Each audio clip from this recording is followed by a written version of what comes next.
இன்று சென்னப்பட்டணம்ங்கிற சென்னை உருவான 385வது ஆண்டா சொல்லப்படுது.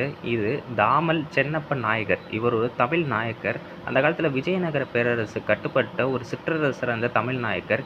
இவருகிட்டேருந்து ஆங்கிலேயர் வாங்கிய பகுதி பின்னால எழுச்சி பெற்றது தான் இந்த சென்னப்பட்டணம். ஆனால் ஆங்கிலேயர் மெட்ராஸ்ன்னு பேர் வைத்திருந்தாலும், பின்னால இவருடைய இதுலேருந்து வாங்கின காரணத்தினால சென்னப்ப நாயகப்பட்டினம் அப்படிங்கிறது தான் காலப்போக்கில சென்னப்பட்டினமாகி இன்னைக்கு சென்னையாக மாறியிருக்கு.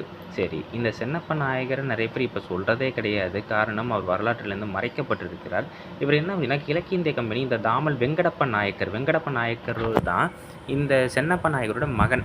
அவர்கிட்டேருந்து தான் ஒரு சிறுநிலத்தை வாங்கி சென்னை நகரத்தை உருவாக்க காரணமாக இருந்தது. இந்த வந்தவாசி பகுதி ஆண்டவர் தான் இந்த தாமல் வெங்கடப்ப நாயக்கர். பூந்தமல்லியை ஆண்டவர் தான் தாமல் ஐயப்ப நாயகர். இவங்க 2 பேருக்குடைய அப்பா தான் இந்த சென்னப்ப நாயகர். இவர் காளகஸ்தியை ஆட்சி செய்து வந்த தமிழ் நாயக்கரில் தன்னாட்சி பெற்ற ஒரு நாயக மன்னன்.